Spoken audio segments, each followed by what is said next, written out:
ሰላም ጤና ይስጥልኝ ውድ የሀገሬ ልጆች በየላችሁበት ሰላማችሁ ይብዛ። ከሰሞኑ የማንሰማው ነገር የለም።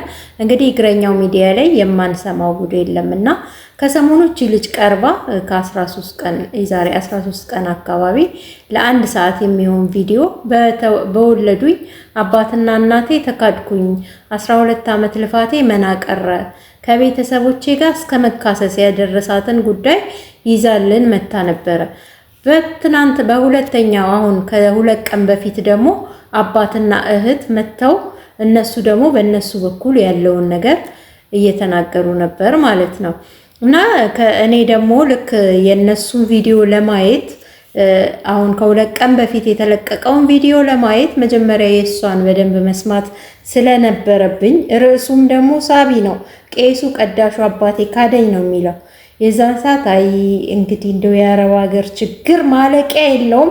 የአረብ ሀገር ሴት በቃ ማንም ነው አይደለ ገንዘቧን የሚበላው ያልተወለዳትም የወለዳትም የወደዳትም የጠላትም የአረብ ሀገርን ሴት ገንዘብ ይበላል አይደል ብዬ ሳላ ያለፍኩት ማለት ነው።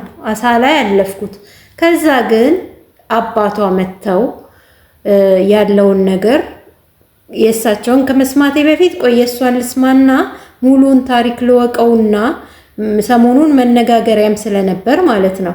ሙሉን ታሪክ ልወቀውና መጀመሪያ ከዛ በኋላ ነው የማየው ብዬ የሷን አየሁኝ። በጣም ነው የእውነት አሳዘነችኝ። በጣም ያው የታወቀ ነው። በተለይ ደግሞ ቤሩት በዛ በቅዝቃዜ በዛ በበረዶ ተሰቃይታ ያመጣችውን ደግሞ ራሴንም ሸጬ ብላለች። እንግዲህ የታወቀ ነው። አንዳንዴ ስራ ሲጠፋን የቤት ኪራይ ለመታገስ ሲባል ውጭ ያሉ ሴቶች የሚያደርጉት ነገር ነው። ያንንም ሁሉ አድርጌ ግን ቤት ሰርቼ አባቴ ካደኝ፣ ቤተሰቦቼ ሁሉ በአንድ ላይ ነው ቤተሰቦቼ ካዱኝ ያለችው። በቃ በአንድ ላይ ከቤተሰቦቿ ውስጥ አንድ የሷን እውነት የሷን ብሎ እንትን የሚል የለም። ግን በጣም የሚያሳዝነኝ ነገር ሁለተኛ ቪዲዮ ላይ ከቀረቡ በኋላ አባትና እህቷ አባት አይደለም አባት የሃይማኖት አባት የሁሉም አባት ለሰው እኮ የንስሐ አባት የሚሆኑ አባት የልጃቸውን ገበና በውጪ እንደዚህ ሲያወጡ እኔም በጣም እሷም ላይም ነው አባትየውም ላይ ነው ማለት ነው እንትን የምለው ይሄን ያህል እንደዚህ የሰውን ገበና አይደለም የልጅን የሰው ገበና እኮ እንዲሸፍኑ ተብለው ነው አይደል አባት የሚነገረው እኮ ለንስሐ አባት የኔን ገበና እንዲሸፍኑ ለሌላ አሳልፈው እንዳይሰጡ በአጠፋውት ነገር እንዲጸልዩልን በማለት ነው አይደል ኃጢአታችንን አሳልፈን ለአባቶቻችን የምንናገረው። እና ታዲያ የውጪ አባት እየሆኑ እኔ በአባትየው ትንሽ ቅር የተሰኘኝ እንዲያድርጋ እንደዚህ ሆና ነው መባል ስላለበት ነው ይባላል። ይሄን ማልናገረው ብለው መተው ሲችሉ ባህሪዋም ጥሩ ስላልሆነ ብለው መተው ሲችሉ ከእንደገና ደግሞ የእሷ ንብረት መዘረፍ ከባህሪዋ ጋር የሚገናኝ ነገር አይደለም። ግን እንዴት ነው በአንድ ልብ ሁሉም የእሷ ንብረት እንዳልሆነ አድርገው እንደዚህ ሊክዷት የቻሉት ማለት ነው።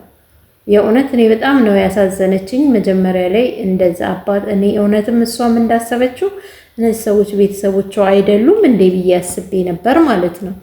እና ያው ድጋሚ በቀረቡበት በሁለተኛውን ከሁለት ቀን በፊት በቀረቡበት ቪዲዮ ላይ ግን እሳቸው ያው ወላጅ እናትም እናት እንደሆነች አባትየውም እሷ እኮ የኔን ንብረት ለማሸሽ አባትና እናቴ ሳይፋቱ ተፋተም ብለው ፍርድ ቤት ተካሰው ንብረት ተካፍለዋል አለች። እሳቸው ግን ተጣልተን ማለት ተለያይተናል ለሷ ንብረት የሷን ንብረት ለማሸሽም አይደለም የተለያየ ነው እኔና ባለቤቴ ተለያይተንም ግን እዛው ጋር ከፍለን ነው የምንኖረው። ያው እዛው ግቢ ውስጥ ያው ባልና ሚስት ሲለያይ እንደሚካፈለው ማለት ነው። ያው ገንዘብ ያለው ወይ ይሸጥና ወይ በገንዘብ ይተመናል፣ አለበለዚያ ደግሞ ያንኑን ቤት ከፍለው ይኖሩበታል። እንደዚህም ያደርጋሉ አብዛኞቹ ባልና ሚስቶች ማለት ነው። እና እሳቸው እንደሚሉት እሷ ስላለችኝ እሷ እንዳለችው እኔ ንብረት አላሸሽኩም ራሷ ናት ራሷ ናት ለዚህ ሁሉም እንትን የሆነችው፣ ለዚህ ሁሉ ምክንያት የሆነችው ራሷ ናት። እና እኔም ንብረት ለማሸሽ ብዬ ከባለቤቴ ጋር አልተጣላሁም አሉ ማለት ነው። እህትየዋም ደግሞ ማለት እዚህ ጋር ሲቀርቡ የሁለቱ ነገር እኔ ግራ የገባኝ የሷ ባህሪ ጥሩ አለመሆን፣ የሷ የፈለገችበት መሆን፣ ልጅ ናት እንደፈለገች መሆን ትችላለች፣ መብቷ ነው። በንብረቷ ላይ ታዲያ እንደዚህ መደረግ አለበት እንዴ? በሷ ንብረት ላይ አሁን እኮ ግራ የሚያጋባ ነገር ነው የሁለቱም። እኔ አሁን ከአባትየውም ወገን ከልጅቷም ወገን አይደለም። ልጅቷ በርግጥ ታሳዝናለች። 12 ዓመት ቀላል አይደለም። አምና ደግሞ እንዳለችውም ልካለች። ከእንደገና ደግሞ 250 ካሬ ሜትር ከመጀመሪያ ባሏ በፍርድ ቤት ተካሳ ተካፍላለች ላሉት ደግሞ እሷ መልስ ስትሰጥ ምን ብላ ነው የሰጠችው? አዎ በፍርድ ቤት ማሸነፌን አውቄ ተካስሼ ደርሶኝ ግን ከኔ በፊት ያፈራው እሱ የለፋበት ስለሆነ ሳልካፈል ትቼለታለሁ። ማሸነፌን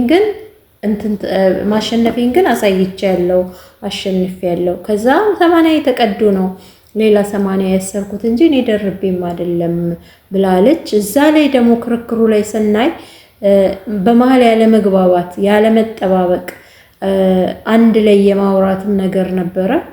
ለሷም ለማርታ ማስጠንቀቂያ እየተሰጠ ነበር ከእህትየውም ጋር። አባትየው ደግሞ ሲያወሩ ማለት ነው የማርታን አክሽን እያየሁት ነበረ።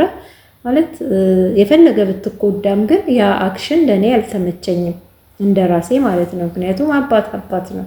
አባት ነው የምትሉ ደግሞ እሷም ለፍታ ነው ላቧን ጠባ አርጋ ምናምን እያላችሁ ለምትሉት አዎ እሷም ለፍታ ነው ላቧን ጠባ አርጋ ነው። ግን የነሱ የሆነ ያልተስማሙበት ነገር አለ ወይ እሷ ነገሮቹን አጋናቸዋለች ይመስለኛል። አንዳንዴ እዚሁ ሰው ሀገር ሆነን ብር ስንልክ ካሰብነው በላይ ነው። አሁን እንግዲህ ሂሳቡ ሲሰራ እሷ አሁን ያወጣችው ተፈጻሚ እንዲሆንም የተደረገላት 1.5 ሚሊዮን ብር ነው። ግን ሲሰላ የ8 ዓመት ደሞዟ ሲሰላ 1.3 ምናምን የመጣው። እንግዲህ ቤት መስራት ስለጀመርኩኝ ምንም ሳላስቀር ነበር ለራሴ ስልክ የነበረው። እንደገና ደግሞ አባቴ የቤት መስራት አቅም የለውም፣ ምን በላው ራሱ የለንም ነበረ። ገጠር ውስጥ የሰው እርሻ የሰው ማሳ ሲሄድ ጨው በእንጀራ ተፈትፍቶ ነው ይዤ የሚሄደው። ስለዚህ እሱ ደግሞ ከሰል ሽጦ ይሄን ቤት አይሰራም ላለችው ደግሞ እነሱ ሲመልሱ ከሰል መሸጥም ስራ ነው። እሷ ግን ከመጣች ጀምሮ እናቴንም ቤተሰቤንም በስነ ስርዓት አይደለም።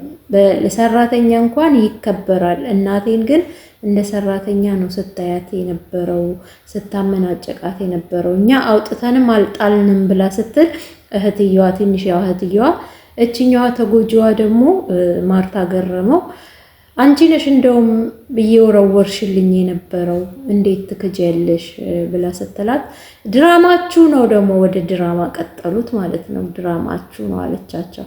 እነሱ እሷ ውሸቷን ነው ይላሉ፣ እሷ ደግሞ እነሱ ውሸታቸውን ትላለች። እና መጨረሻው እኛ ምን እንወስን? እንደ አረብ ሀገር ሴትነቴ እሷ ለፍታ 12 ዓመት ሙሉ ለፍታ ያመጣችውን ነፋስ ምን በሌለበት እሳት የለም እንደሚባለው እሷ ያለ ምክንያት እዚህ ሚዲያ ላይ አልመጣችም። ሲቀጥል ደግሞ በአባቷ ሙሉን የምትልክ ከሆነ የተወሰነ ገንዘብ አላት። ለቤቱ ምን ነኝ የከፈልኩት ብላለች።